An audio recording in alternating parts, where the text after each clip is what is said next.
Republican party of India Athawale गट यांनी भारतीय जनता पार्टीचे अधिकृत उमेदवार व खासदार संजय काका पाटील यांना रामदास आठवले यांच्या आदेशानुसार पाठिंबा जाहीर केला। हा पाठिंबा देण्यासाठी आठवले गटाचे जगन्नाथ ठोकळे व इतर कार्यकर्ते उपस्थित होते। यांनी आपले मनोगत व्यक्त करताना संजय काकांनी केलेले काम हे जिल्ह्यामध्ये भरीव असे आहे। त्यांनी जिल्ह्यामध्ये मोठ्या प्रमाणे प्रगती केली आहे, त्यामुळे आम्ही संजय काका यांच्या मागे आहोत व त्यांचा प्रचार आम्ही सुरू केलेला आहे। यावेळी सांगलीचे खासदार संजय काका पाटील, सांगलीचे आमदार सुधीरदादा गाडगीळ, दीपक बाबा शिंदे, शिवाजी उर्फ पप्पू डोंगरे, भाजपचे कार्यकर्ते उपस्थित होते। आठवले साहेबांचा दुपारी मला निरोप आला। या मंडळींची माझी साधारण 2:30-3च्या दरम्यान भेट झाली। आज दिवसभर सांगली विधानसभा मतदारसंघातल्या सर्व बूथ ठिकाणी एक बैठक आयोजित केली होती। त्या बैठकीच्या निमित्तानं आम्ही सगळे आमदार साहेब आहेत, आम्ही आहे, शेखर भाऊ आहेत, या ठिकाणी उपस्थित असलेले दीपक बाबा शिंदे म्हैसाळकर आहेत, धीरज सूर्यवंशी आहेत, सर्व नगरसेवक आहेत। आम्ही सगळी मंडळी फिरतोय। प्रतिसाद अतिशय चांगला आहे।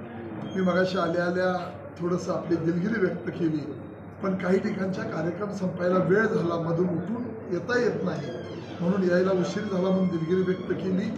या मंडळींची माझी दुपारी भेट झाली।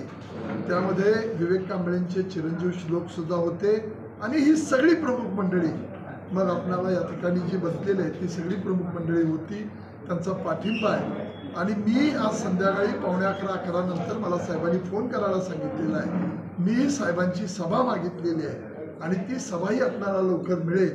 पण आपल्याला आणखी एक गुड न्यूज देतो की योगेशजींची सभा आपल्याला फायनल होती आणि ती लवकरच उद्या दुपारपर्यंत तुम्हाला तारीख आणि वेळ ठिकाणासहित सांगितली जाईल।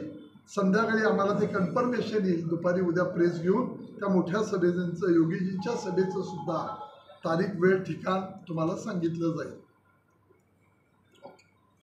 अगदी जोमानं गेले 8 दिवस आम्ही कमळाचा प्रचार जिल्ह्यात करीत आहोत आणि काका 100% निवडून येणार यात तीळ मात्र शंका नाही। आणि रिपब्लिकन पक्षाची इच्छा आहे की काका केंद्रीय मंत्री व्हावे। या पद्धतीनं आम्ही आमच्या जिल्ह्यामध्ये कमळाचं चिन्ह सर्वांना पटवून द्यावं आणि आज आम्ही Republican party of India Bharatiya Janata party आम्ही या ठिकाणी पाठिंबा जाहीर करतोय आणि आपण प्रिंट मीडिया, इलेक्ट्रिक मीडिया या ठिकाणी उपस्थित राहिला त्याबद्दल मी आरटीआयच्या वतीनं आपलं सर्वांचं आभार मानतो।